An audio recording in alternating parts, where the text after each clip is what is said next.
श्री स्वामी समर्थ. सगळ्या जणी कशा आहात? तर पहाटेच्या 3 वाजलेले आहेत आणि 3ला माझी अंघोळ वगैरे झालेली होती.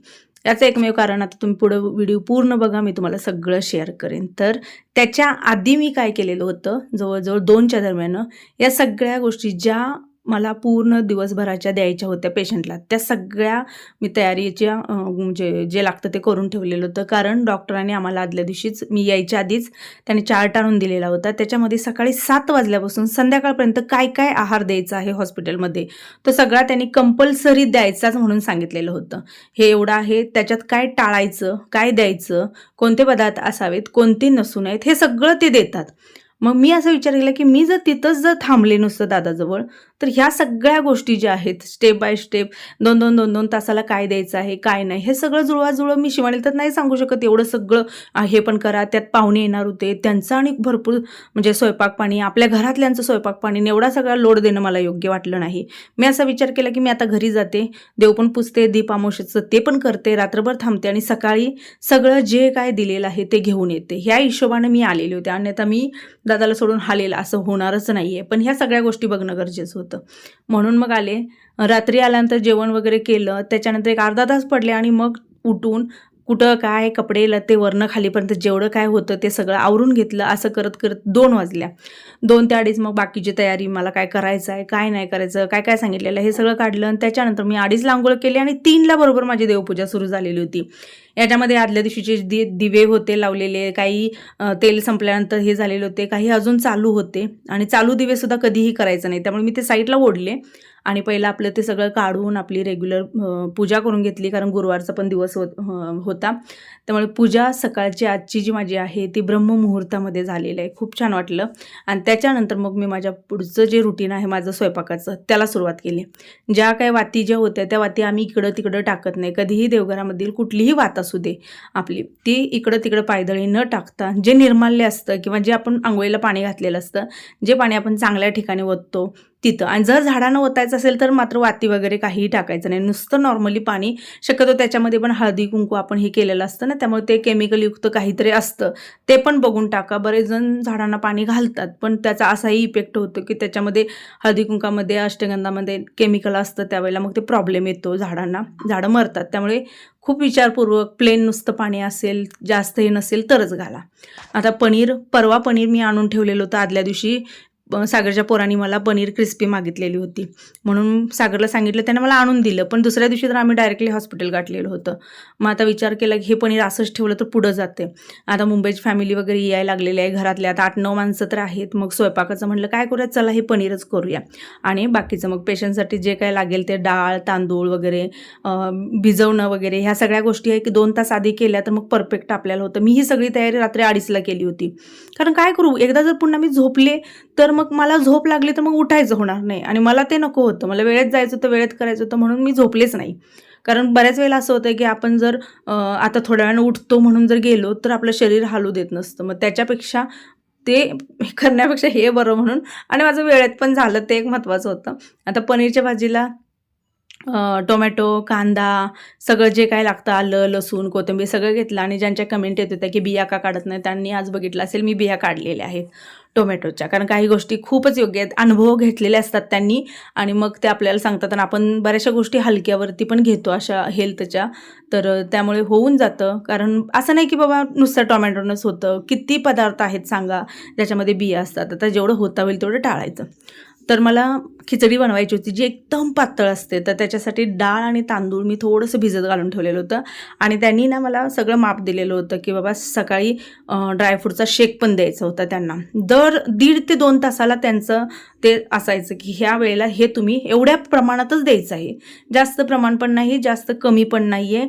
कुठलाही पदार्थ त्यांनी सांगितलेलं एक्स्ट्रा घालू नका ना, एक्स्ट्रा करू नका. दुधात सुद्धा त्यांनी सांगितलेलं की थोडंसं दूध आणि थोडं पाणी घालायचं आहे, प्रॉपर दुधाचा किंवा साई फॅट असं कुठलंही नाही, तेलसुद्धा जास्त नाही, एकदम कमी प्रमाणात. कारण खोकला येऊ नये वगैरे ह्या सगळ्या गोष्टीचा.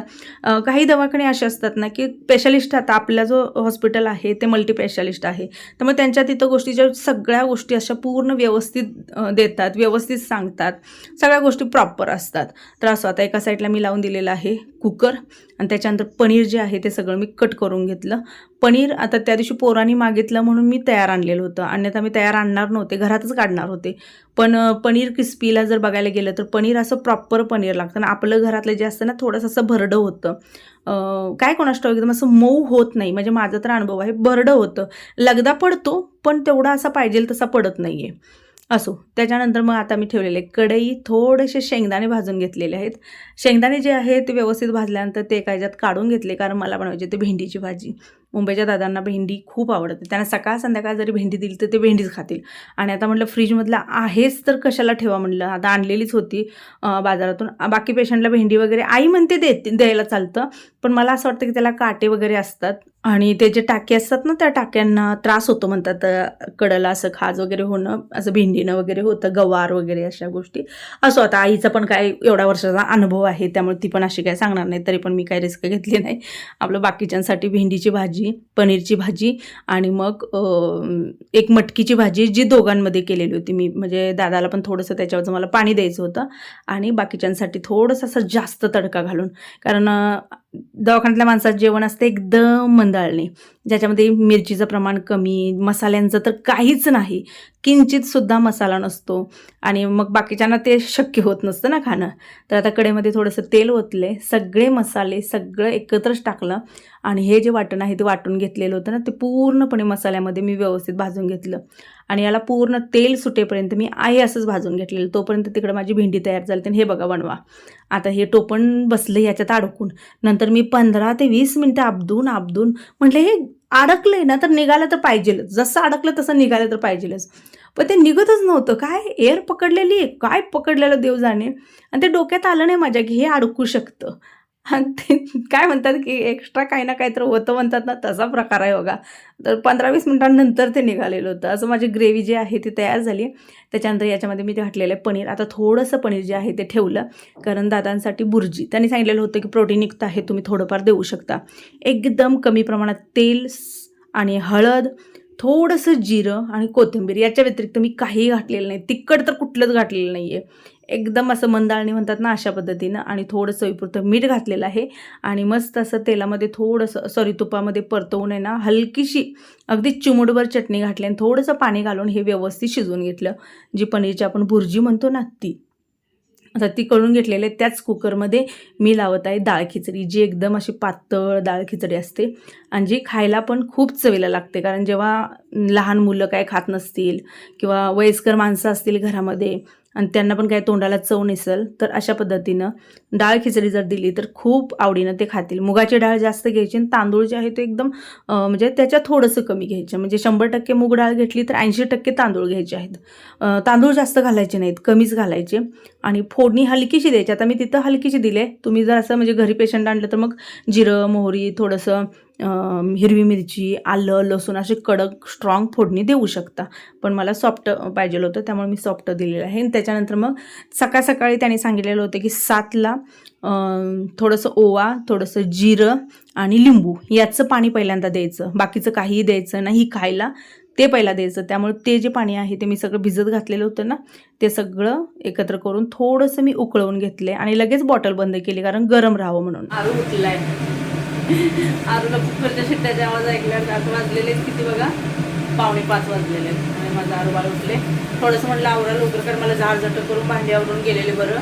मी ही झोपून राहिली की पुन्हा मग मला सगळं टाकून जावं लागतं. हां बरं, आवरून आहे ना काय, तुम्ही हे करा, बसा, पुन्हा वाटलं असं झोपा आणि, कारण मला मग जायला बरं 7ला जर मला जायचं आहे तिथं 7 वाजल्यापासून मग त्यांचं खाणं पिणं सुरू होते. आता दुसऱ्या कुकरमध्ये थोडंसं जास्त मी घातलेलं आहे तूप, कारण यातलं जे होतं ते दोघांसाठी होतं, म्हणजे आमच्यासाठी पण होतं आणि दादासाठी पण होतं. थोडंसं जिऱ्याची फोडणी दिलेली आहे, कोथिंबीर टाकलेली आहे, हळद टाकलेली आहे आणि मटकी सुरुवातीला मी अगदी चुरचुरीत आवाज येईपर्यंत मी भाजून घेतलेले आहे. आणि जे कडधान्य असतं ना त्याचंसुद्धा उकळलेलं जे पाणी असतं ना वरचं, ते पाणीसुद्धा खूप पौष्टिक असतं, त्यामुळे ते सुद्धा पाणी आपण जरूर द्यायला पाहिजे. समजा 4च्या वेळेला भूक लागली त्याच्या वेळेला किंवा मग सकाळी तुम्ही नाश्त्याच्या वेळेला सुद्धा देऊ शकता. त्याच्यामध्ये थोडंसं एक्स्ट्रा पाणी घातलं मी आणि ते ठेवलेलं आहे मीठ टाकून. मिठाचं पाणी द्यायचं किंवा मुलांना जरी पाजलं तरी पौष्टिक असतं, छान असतं. आणि माझ्याकडे मटकी जी आहे ना ती ऑलरेडी मोड आणून व्यवस्थित ठेवलेली होती, त्यामुळे त्याचा वापर बघा अशा वेळेला लगेच उपयोगाला येतो. तर आता बघितली खिचडी केवढी झाली आहे काय, तर ती परफेक्ट झालेली होती जशी पाहिजे तशी. त्याच्यानंतर मग दार उघडलं, आरू उठलेलाच होता. चिवला पण म्हणलं उठ जरा तुझं तो आवर. आणि माझी रेग्युलर सवय असते दोन्ही साईडला पाणी जे आहे ते टाकायचं. म्हणजे हे जे पहिल्यापासूनची सवय आहे ना ती तुम्ही जर एकदा सवय अंगवळणी लावून घेतली तर ती मोडतच नाही आपली, म्हणतात ना तशा पद्धतीने. याला उठ म्हटलं तर ह्या उठत नाहीये.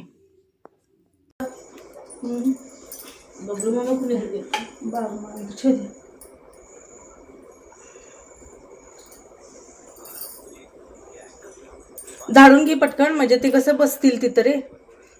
बांध त्याला, नाही पळून जायला आणि तिकडे चिखलात उगाचच.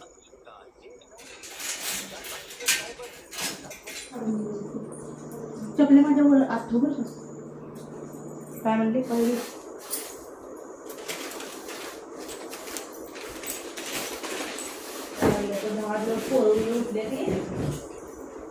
काय करू. तर मला जसं पाहिजे होतं तशी डाळ खिचडी जी आहे ते तयार झाले.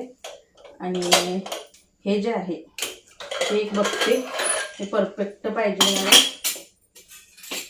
कारण कसं थोडंसं असं खायला पण बरं. कारण काय व्हायला लागलं इथनं पाणी यायला लागलं वर. पूर्ण डाळ मला एकदम सॉफ्ट पाहिजे. काय ती मटकी म्हणजे थोडंसं असं प्यायला बरं वाटतं ना. तर झाले पण एवढी म्हणावाशी नाही झाली. मला वाटतं अजून एकदा पुन्हा कुकर लावावं लागेल. सगळं पाणीच बाहेर यायला लागले. कारण थोडंसं असं पानसट मी केले ना, प्यायला आवडतं दादाला, त्याच्यावरचं प्यायला द्यायचं आणि बाकीचे खातील मग. ते काय वाटायला लागले त्याला जर पाणी ठेव.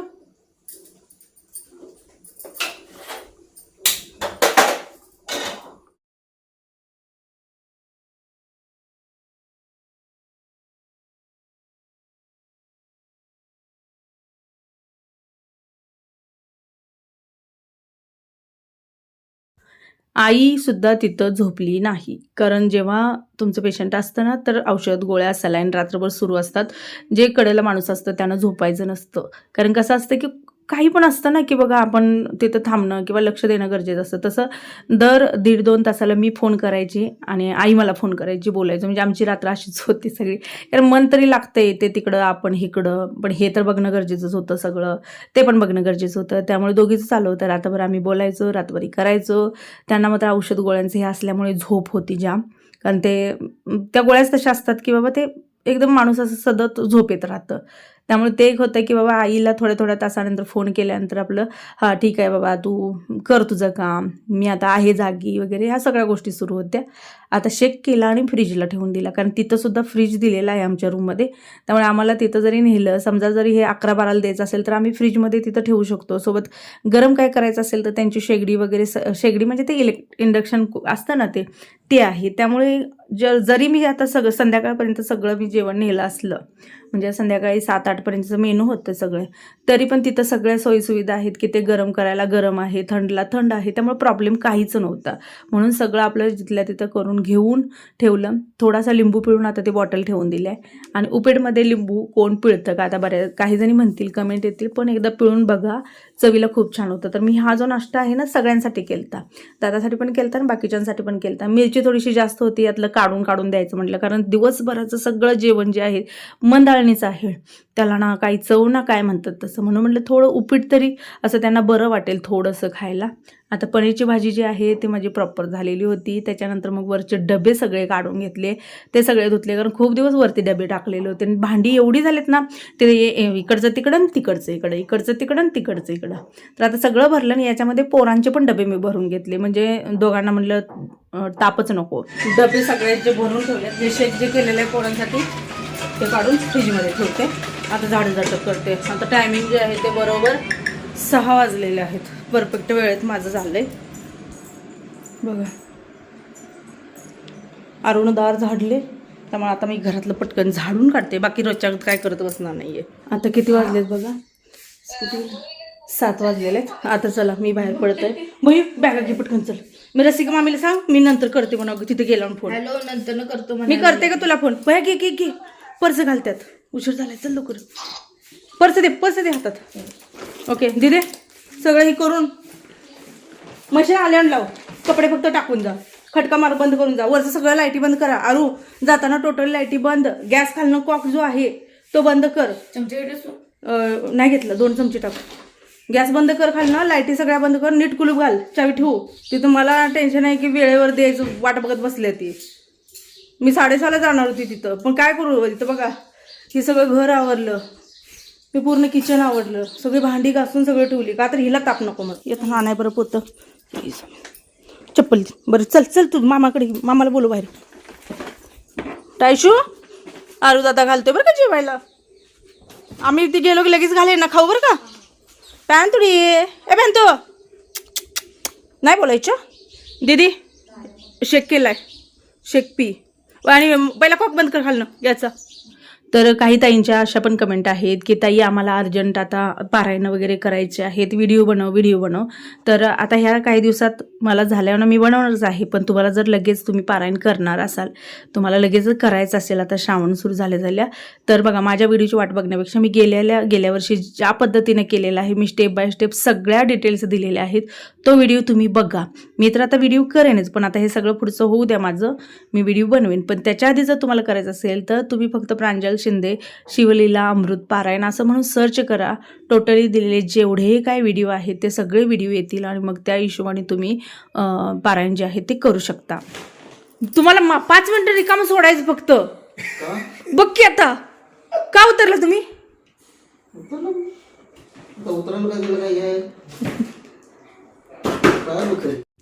आई खाली आलेली होती, अजून कशी आलेली नाही, तोपर्यंत चहा तरी आणून द्यायचा म्हणून तवर दादा बेडवरनं उतरले. हे बघा उतरू द्या, कारण चालायला पण त्यांनी सांगितले, थोडंफार चालायला सांगितले, पण माणसं समोर असताना चालू दे ना. कारण माझं असं म्हणणं असतं की बघा माणसाला चक्कर येऊ शकते, काही होऊ शकतं ना, की बाबा बॅलन्स नाही झालं, काही नाही झालं, मग माणसं असताना काय असू दे ना, माणसं नसली की ते उतरायचं म्हणतात ना, त्यामुळे मग कधी कधी ओरडावं लागतं आईनं.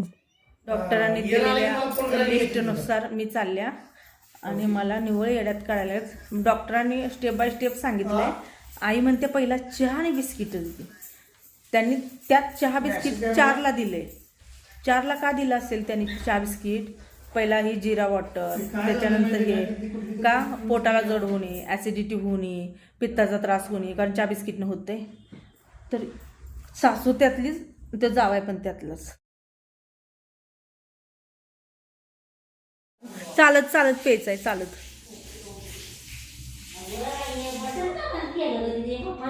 कसलं बाहेर आहे बटन.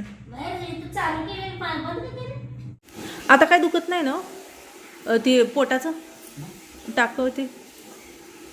आणि अजून एक गोष्ट म्हणजे कशाचं अवदान आलेलं काय माहीत बघा. आता आपला मऊ जागा जो आपल्या शरीराचा असतो ना, तिथं अवदान येणं. अवदान येणं म्हणजे सुजल्यागत फुगल्यागत होणं. तर त्यांचं इकडचं गाल आहे ना, त्या गालाच्या साईडला सूज आलेली होती अशी पूर्ण. माझ्या मते ते एक तर सलाईनचं असेल किंवा ऑपरेशनचं अवदान असेल. चला मी व्हिडिओ एंड करते. श्री स्वामी समर्थ.